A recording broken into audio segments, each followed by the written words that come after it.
Shalom dan selamat pagi anak-anak. Semoga semua selalu bersuka cita.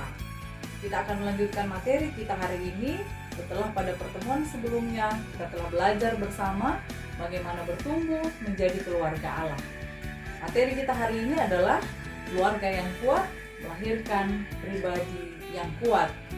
Beberapa perikop yang akan kita pelajari dalam materi ini yaitu terdapat di dalam Matius pasal 7 ayat 24 sampai 27 dan Kisah Rasul pasal 2 ayat 42. Baik anak-anak, sebelum kita mulai mari kita berdoa. Terima kasih Tuhan, kami mengucap syukur kepadamu bahwa pada pagi hari ini Engkau mempertemukan kembali kami untuk belajar bersama pelajaran pendidikan agama Kristen. Tuhan kiranya menolong kami, mengaruniakan hikmat bagi kami sehingga materi ini dapat kami pahami dan dapat kami praktekkan di dalam kehidupan kami sehari-hari sehingga kami terus bertumbuh menjadi pribadi yang lebih kuat. Ampuni dosa kami di dalam nama Yesus Kristus, Tuhan dan Juru Selamat kami. Amin. Anak-anak, tujuan pembelajaran yaitu melalui pembelajaran dengan model daring dan pendekatan saintifik, peserta didik diharapkan dapat menganalisis secara kritis masalah perceraian yang terus meningkat sebagai dampak dari keluarga yang tidak kuat. Keluarga yang dibangun di atas Kristus sebagai batu yang kokoh berdasarkan Matius pasal 7 ayat 24 sampai 27 dengan rasa ingin tahu, tanggung jawab, disiplin selama proses pembelajaran, bersikap jujur, percaya diri, dan pantang menyerah, serta memiliki sikap responsif dan proaktif, serta mampu berkomunikasi dan bekerja sama dengan baik. Simaklah video berikut ini dengan seksama. Setahun pandemi COVID-19, faktor ekonomi mendominasi angka perceraian di Kabupaten Brebes. Meski angka perceraian tiap tahunnya cenderung mengalami kenaikan akibat pandemi COVID-19, jumlah perceraian semakin meningkat. Telah tercatat pada pandemi COVID-19, perceraian mencapai 3.513 kasus karena faktor ekonomi dari total 5.709 sidang putusan. Jumlah tersebut dihitung selama periode Maret 2020 hingga Februari 2021 atau selama masa pandemi COVID-19. Berdasarkan data Pengadilan Agama Kabupaten Brebes mencatat ada 5.671 perkara perceraian yang masuk. Namun dari jumlah itu ada 5.709 kasus yang putus dalam persidangan. Jumlah kasus yang putus di persidangan lebih banyak ketimbang perkara yang masuk. Karena ada tambahan perkara masuk di bulan Desember 2019 dengan jumlah 591 perkara. Jadi selama pandemi atau dalam periode Maret 2020 sampai dengan Februari 2021, perkara yang diterima di Pengadilan Agama Brebes berjumlah 5.671 perkara. Sedangkan perkara yang diputus sebanyak 5.709 perkara, karena ini ada tambahan dari sisa tahun sebelumnya sebanyak 591 perkara. Tidak semua perceraian akibat faktor ekonomi berkaitan dengan masa pandemi COVID-19. Hanya saja perceraian tersebut bertepatan dengan waktu pandemi. Sehingga bukan berarti perceraian yang terjadi akibat dari adanya pandemi COVID-19. Yuli Hardianto, Kompas TV, Brebes.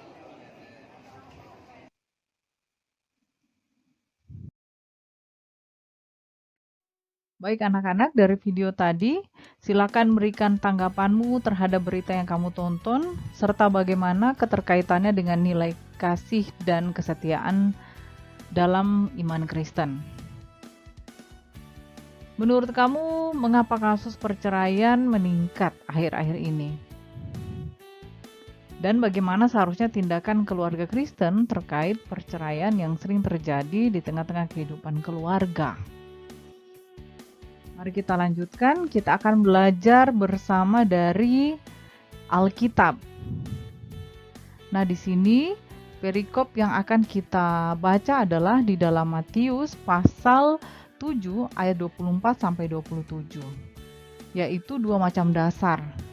Setiap orang yang mendengar perkataanku ini dan melakukannya, ia sama dengan orang yang bijaksana yang mendirikan rumahnya di atas batu, kemudian turunlah hujan dan datanglah banjir. Lalu angin melanda rumah itu, tetapi rumah itu tidak rubuh sebab didirikan di atas batu. Tetapi setiap orang yang mendengar perkataanku ini dan tidak melakukannya, ia sama dengan orang yang bodoh yang mendirikan rumahnya di atas pasir. Kemudian turunlah hujan dan datanglah banjir, lalu angin melanda rumah itu sehingga rubuhlah rumah itu dan hebatlah kerusakannya. Nah, anak-anak, kalau kita lihat dari perikop ini ada dua jenis karakter orang ya. Yang pertama adalah orang yang membangun rumahnya di atas batu. Batu dia jadikan sebagai dasar rumahnya. Jadi dengan kata lain, dia bekerja keras ya, gigih dan bersusah payah untuk mendirikan rumahnya, jadi tidak dengan jalan pintas. Hasilnya, rumah yang dia bangun itu tahan dari terpaan banjir, bahkan angin ribut. Kemudian yang kedua, ada orang yang membangun rumahnya di atas pasir.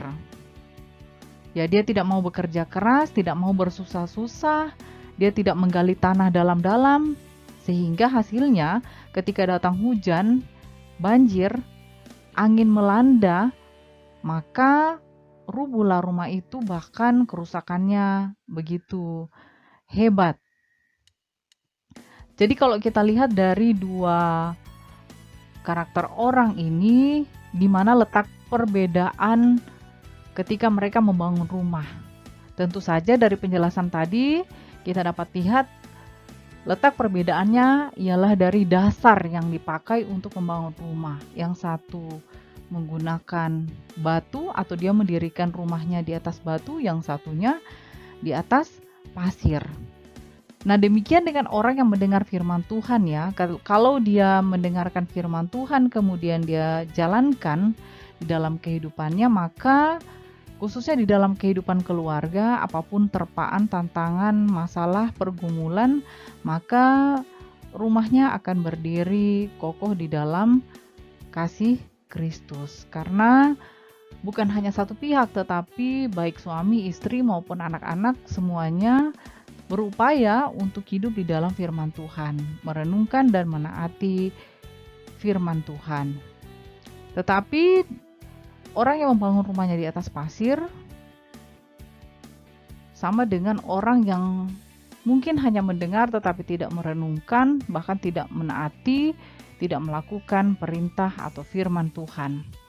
Nah, membangun rumah itu dapat diartikan seperti membangun kehidupan ya, termasuk kehidupan keluarga.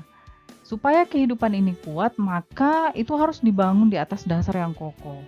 Maka kalau dalam kehidupan kita, dasar kita membangun keluarga atau rumah tangga itu adalah Tuhan Yesus. Nah, Tuhan Yesus itu disebut sebagai batu karang, ya. Tuhan Yesus disebut sebagai batu karang.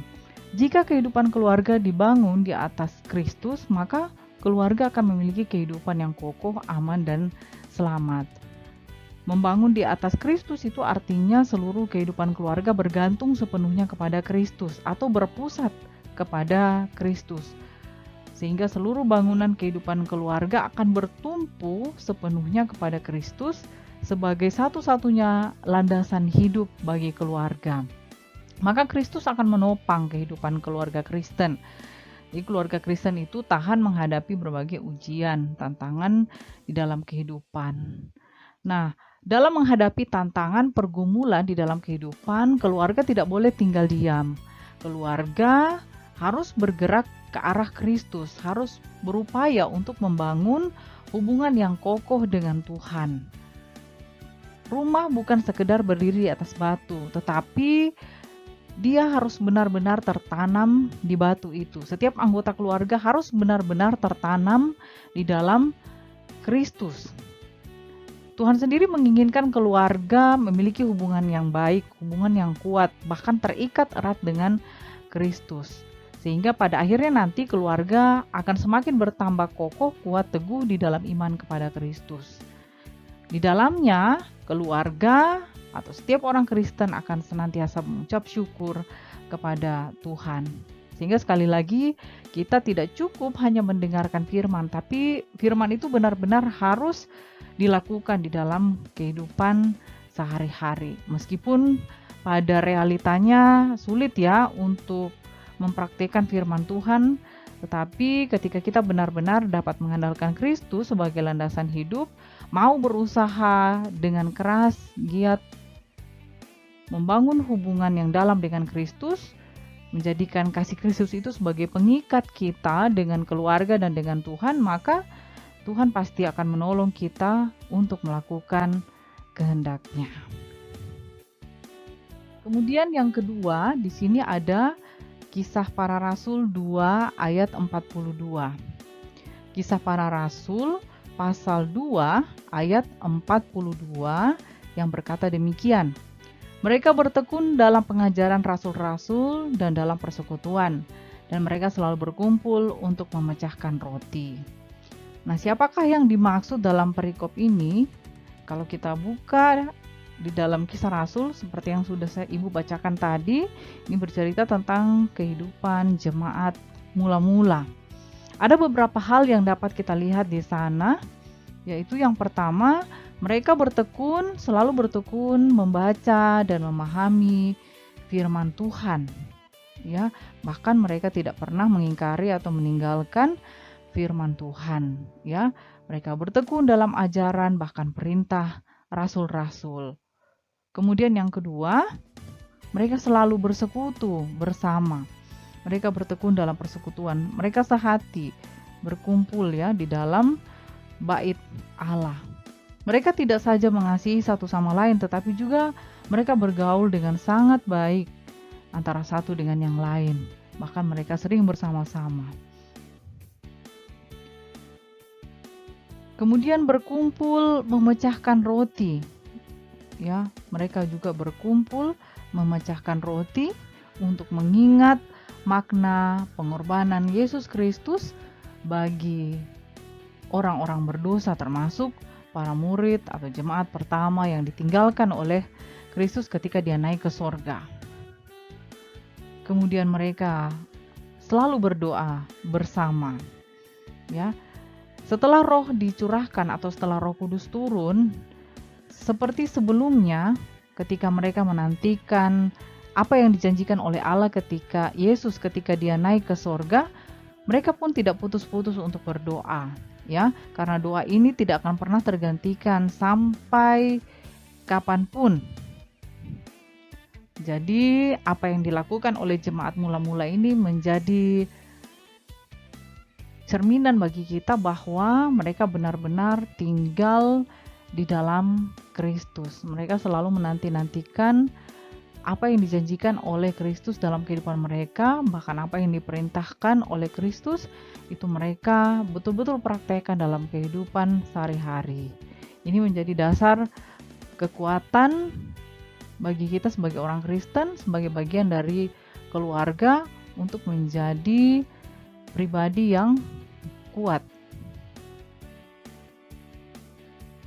Pribadi Kristen yang kuat harus juga mempunyai aspek-aspek karakter bangsa.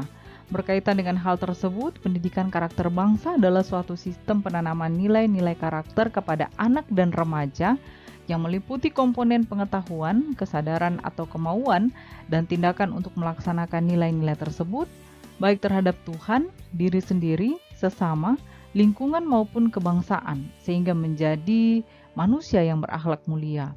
Mari kita lihat apa saja yang termasuk aspek karakter bangsa tersebut. Pertama ada religius. Religius merupakan sikap yang patuh dalam melaksanakan ajaran agama yang dianut, serta hidup rukun dengan pemeluk agama lain. Kalau dalam konteks kekristenan, hal ini dapat dilakukan dengan meneladani cara berpikir dan tindakan Kristus sebagai Tuhan dan Juru Selamat kita. Jujur adalah perilaku yang didasarkan pada upaya untuk menjadikan dirinya sebagai orang yang selalu dapat dipercaya dalam perkataan, tindakan, dan pekerjaan atau rutinitasnya setiap hari. Toleransi adalah tindakan yang menghargai perbedaan agama, suku, etnis, pendapat, sikap, dan tindakan orang lain yang berbeda darinya. Disiplin adalah tindakan yang menunjukkan perilaku tertib dan patuh pada berbagai ketentuan dan peraturan. Kerja keras merupakan suatu usaha yang dilakukan oleh seseorang untuk mencapai apa yang menjadi tujuan hidupnya. Rasa ingin tahu merupakan sikap dan tindakan yang selalu berupaya untuk mengetahui lebih dalam dan luas apa yang dia lihat, apa yang dia pelajari, atau apa yang dia dengar.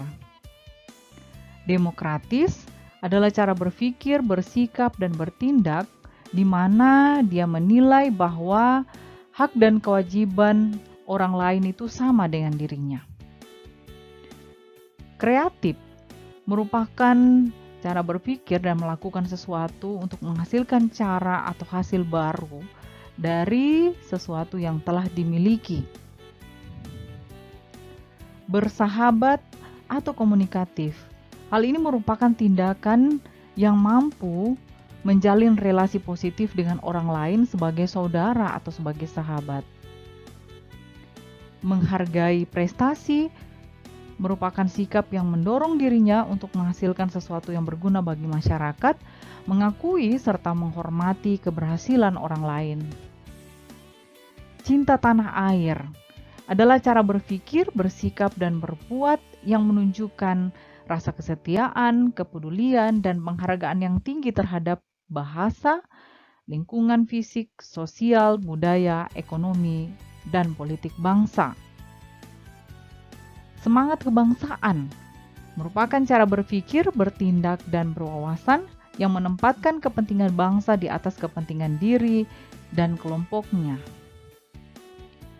Peduli sosial adalah tindakan yang selalu ingin memberi bantuan pada orang lain dan masyarakat yang membutuhkan.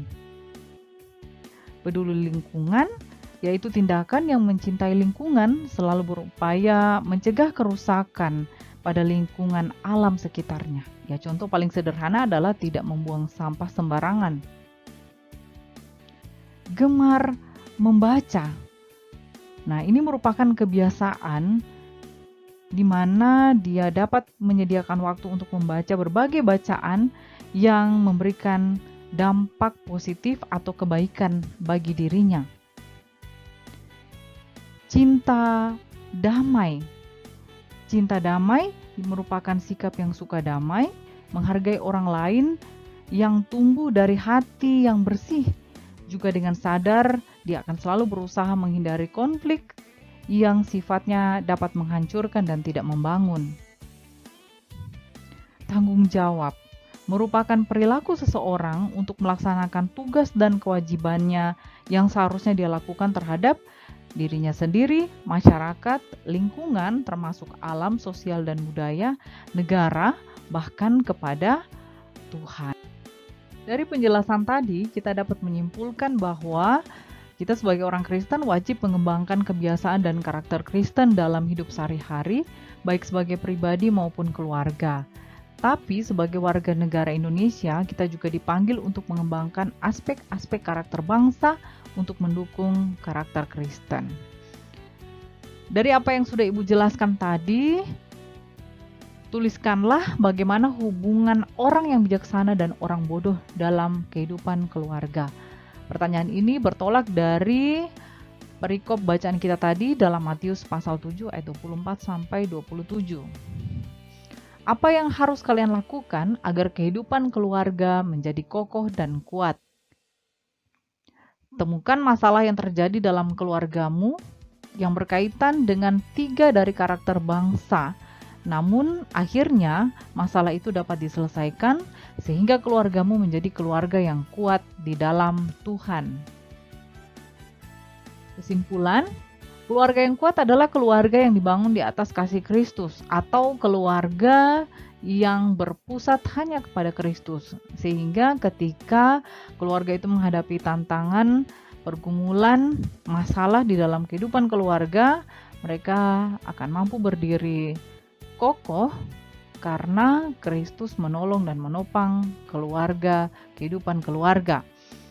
Keluarga yang kuat juga adalah keluarga yang mampu memberikan dampak positif atau kebaikan bagi bukan hanya untuk dirinya sendiri tetapi bagi orang-orang yang ada di sekitarnya, termasuk di tengah kehidupan keluarga maupun di tengah lingkungan masyarakat luas. Terima kasih Tuhan, kami mengucap syukur bahwa kami telah bersama-sama mendengarkan penjelasan dari materi keluarga yang kuat melahirkan pribadi yang kuat.